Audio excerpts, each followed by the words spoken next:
Chapter 9. Signor Brunoni.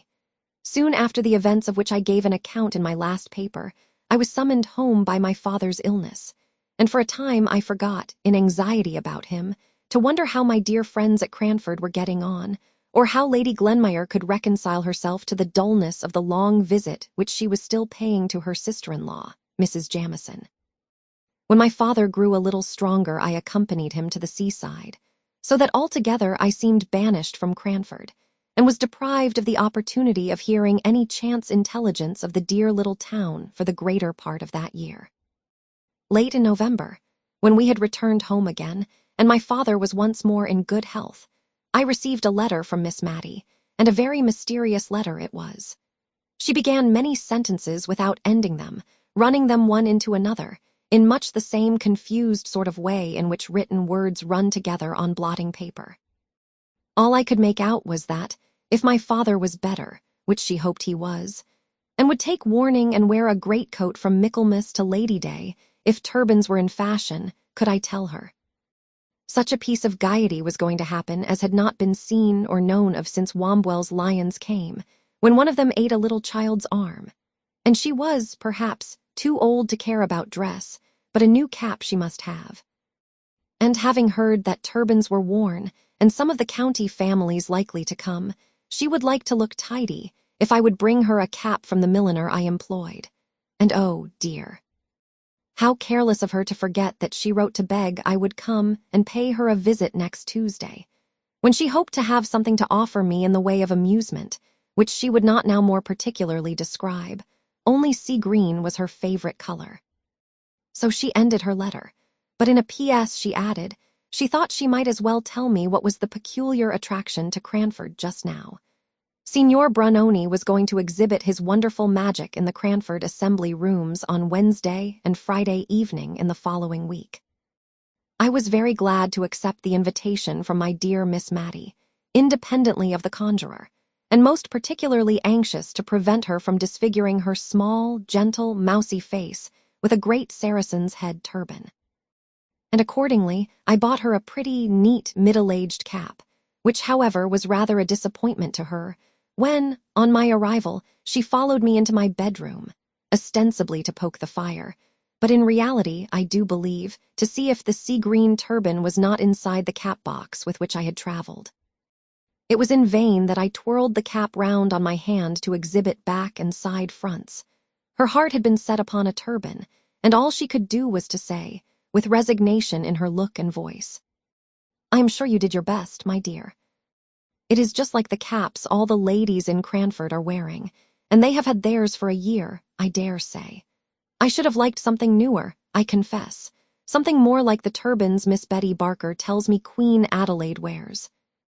But it is very pretty, my dear, and I dare say lavender will wear better than sea green. Well, after all, what is dress that we should care anything about it? You'll tell me if you want anything, my dear.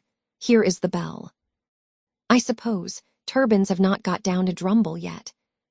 So saying, the dear old lady gently bemoaned herself out of the room, leaving me to dress for the evening, when, as she informed me, she expected Miss Pole and Mrs. Forrester, and she hoped I should not feel myself too much tired to join the party.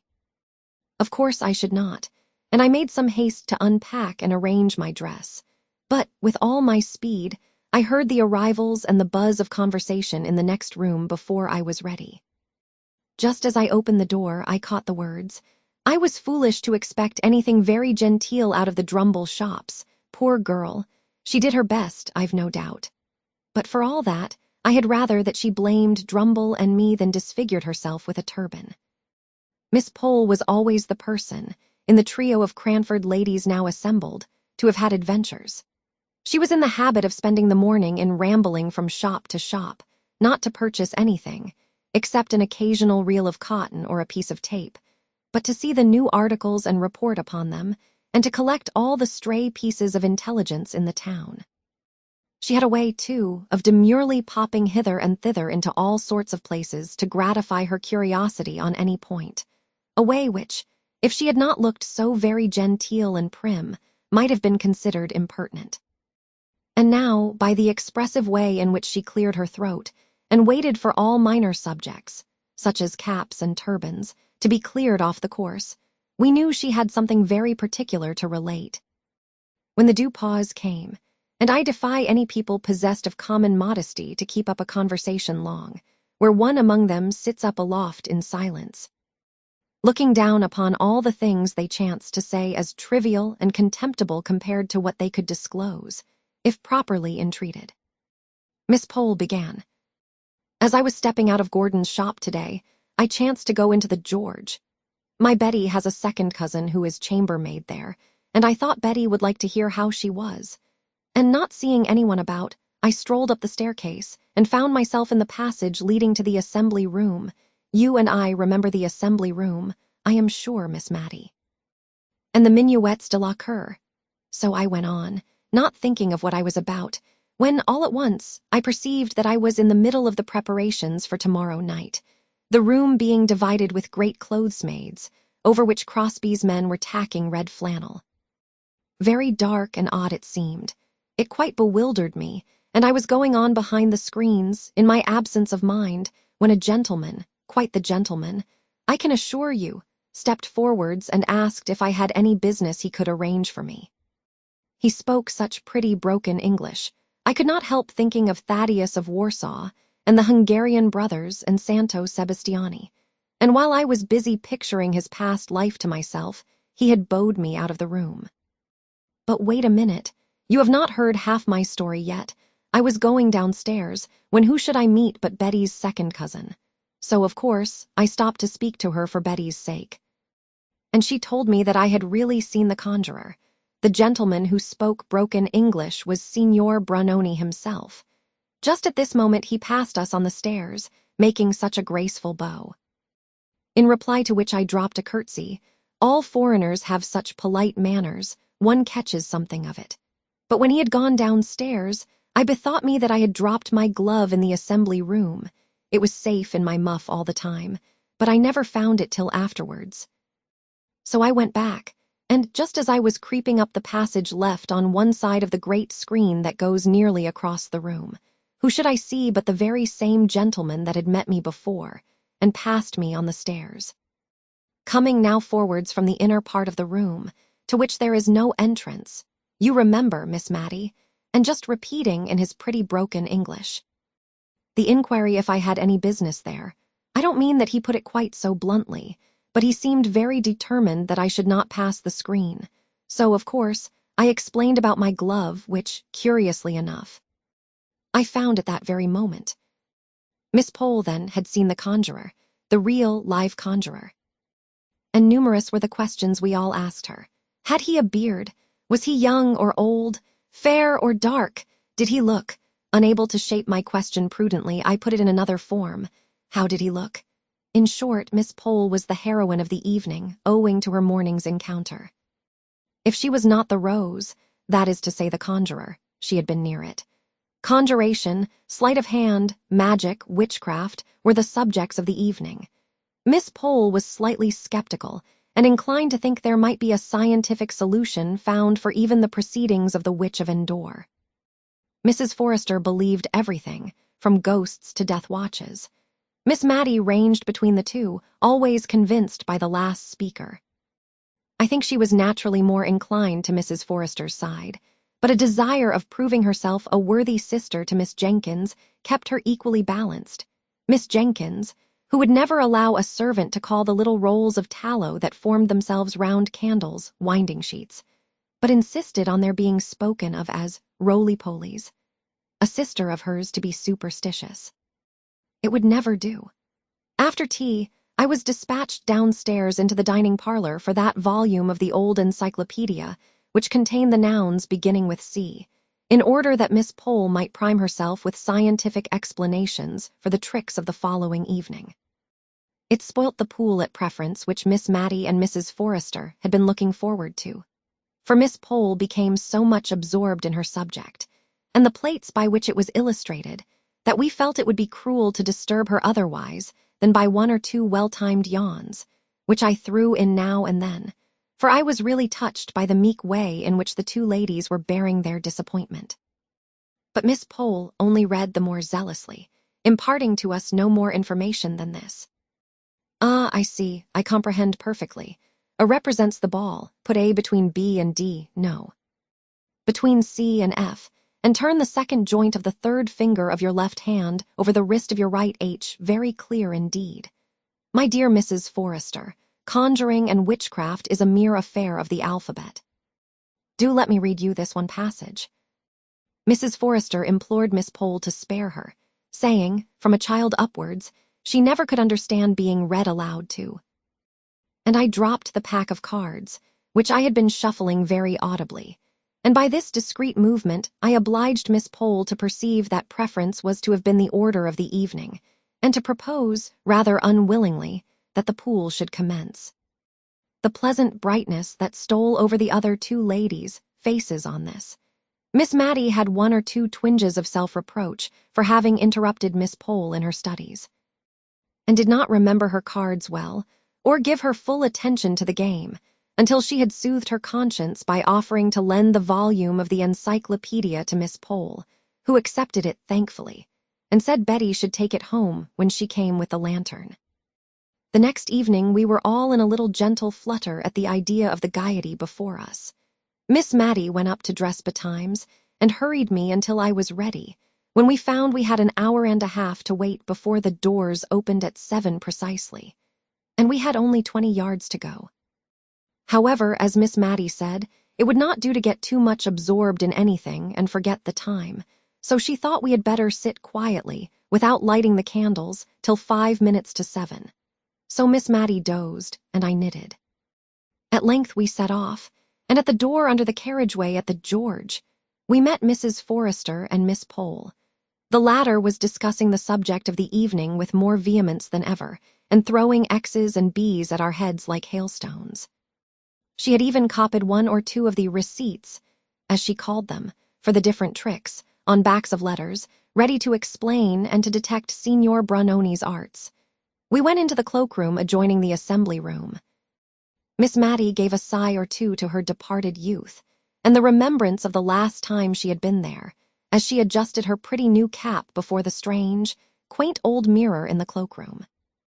The assembly room had been added to the inn, about 100 years before, by the different county families, who met together there once a month during the winter to dance and play at cards.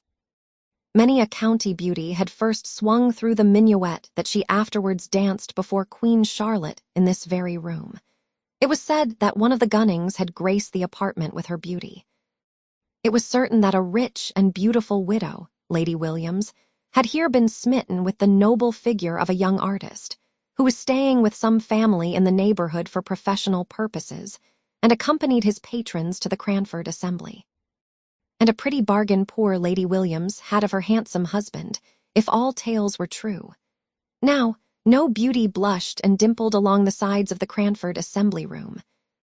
No handsome artist won hearts by his bow, chapeau bras in hand. The old room was dingy. The salmon-colored paint had faded into a drab. Great pieces of plaster had chipped off from the fine wreaths and festoons on its walls. But still a mouldy odor of aristocracy lingered about the place, and a dusty recollection of the days that were gone made Miss Mattie and Mrs. Forrester bridle up as they entered, and walk mincingly up the room, as if there were a number of genteel observers, instead of two little boys with a stick of toffee between them with which to beguile the time. We stopped short at the second front row. I could hardly understand why, until I heard Miss Pole ask a stray waiter if any of the county families were expected. And when he shook his head, and believed not, Mrs. Forrester and Miss Mattie moved forwards, and our party represented a conversational square. The front row was soon augmented and enriched by Lady Glenmire and Mrs. Jamison. We 6 occupied the 2 front rows, and our aristocratic seclusion was respected by the groups of shopkeepers who strayed in from time to time and huddled together on the back benches. At least I conjectured so, from the noise they made, and the sonorous bumps they gave in sitting down. But when, in weariness of the obstinate green curtain that would not draw up, but would stare at me with 2 odd eyes, seen through holes, as in the old tapestry story, I would fain have looked round at the merry chattering people behind me, Miss Pole clutched my arm and begged me not to turn, for it was not the thing. What the thing was, I never could find out, but it must have been something eminently dull and tiresome.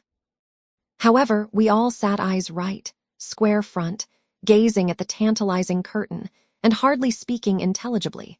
We were so afraid of being caught in the vulgarity of making any noise in a place of public amusement. Mrs. Jamison was the most fortunate, for she fell asleep. At length the eyes disappeared, the curtain quivered, one side went up before the other, which stuck fast. It was dropped again, and with a fresh effort and a vigorous pull from some unseen hand, it flew up, revealing to our sight a magnificent gentleman in the Turkish costume, seated before a little table, gazing at us. I should have said with the same eyes that I had last seen through the hole in the curtain, with calm and condescending dignity, like a being of another sphere, as I heard a sentimental voice ejaculate behind me. "That's not Signor Brunoni," said Miss Pole decidedly, and so audibly that I am sure he heard, for he glanced down over his flowing beard at our party with an air of mute reproach. Signor Brunoni had no beard, but perhaps he'll come soon. So she lulled herself into patience. Meanwhile, Miss Mattie had reconnoitred through her eyeglass, wiped it, and looked again. Then she turned round, and said to me, in a kind, mild, sorrowful tone, "You see, my dear, turbans are worn." But we had no time for more conversation. The Grand Turk, as Miss Pole chose to call him, arose and announced himself as Signor Brunoni. "I don't believe him," exclaimed Miss Pole in a defiant manner. He looked at her again with the same dignified upbraiding in his countenance. "I don't," she repeated more positively than ever. Signor Brunoni had not got that muffy sort of thing about his chin, but looked like a close-shaved Christian gentleman. Miss Pole's energetic speeches had the good effect of wakening up Mrs. Jamison, who opened her eyes wide. In sign of the deepest attention, a proceeding which silenced Miss Pole and encouraged the Grand Turk to proceed, which he did in very broken English, so broken that there was no cohesion between the parts of his sentences. A fact which he himself perceived at last, and so left off speaking and proceeded to action. Now we were astonished. How he did his tricks I could not imagine. No, not even when Miss Pole pulled out her pieces of paper and began reading aloud, or at least in a very audible whisper, the separate receipts for the most common of his tricks. If ever I saw a man frown and look enraged, I saw the Grand Turk frown at Miss Pole. But, as she said, what could be expected but unchristian looks from a Mussulman? If Miss Pole were skeptical, and more engrossed with her receipts and diagrams than with his tricks, Miss Mattie and Mrs. Forrester were mystified and perplexed to the highest degree. Mrs. Jamison kept taking her spectacles off and wiping them, as if she thought it was something defective in them which made the legerdemain. And Lady Glenmire, who had seen many curious sights in Edinburgh, was very much struck with the tricks, and would not at all agree with Miss Pole, who declared that anybody could do them with a little practice, and that she would, herself, undertake to do all he did, with 2 hours given to study the encyclopedia and make her third finger flexible. At last, Miss Mattie and Mrs. Forrester became perfectly awestricken. They whispered together. I sat just behind them, so I could not help hearing what they were saying. Miss Mattie asked Mrs. Forrester if she thought it was quite right to have come to see such things. She could not help fearing they were lending encouragement to something that was not quite. A little shake of the head filled up the blank. Mrs. Forrester replied that the same thought had crossed her mind. She too was feeling very uncomfortable. It was so very strange.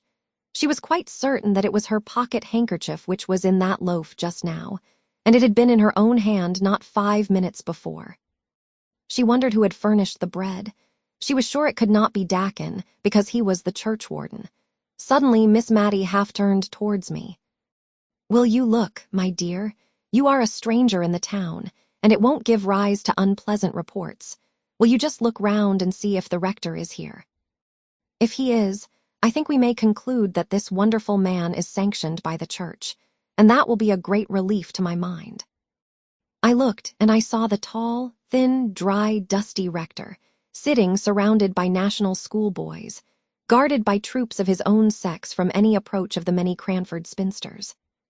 His kind face was all agape with broad smiles, and the boys around him were in chinks of laughing. I told Miss Mattie that the church was smiling approval, which set her mind at ease. I have never named Mr. Hayter, the rector, because I, as a well-to-do and happy young woman, never came in contact with him. He was an old bachelor, but as afraid of matrimonial reports getting abroad about him as any girl of 18. And he would rush into a shop or dive down an entry, sooner than encounter any of the Cranford ladies in the street. And as for the preference parties, I did not wonder at his not accepting invitations to them. To tell the truth, I always suspected Miss Pole of having given very vigorous chase to Mr. Hayter when he first came to Cranford, and not the less, because now she appeared to share so vividly in his dread, lest her name should ever be coupled with his.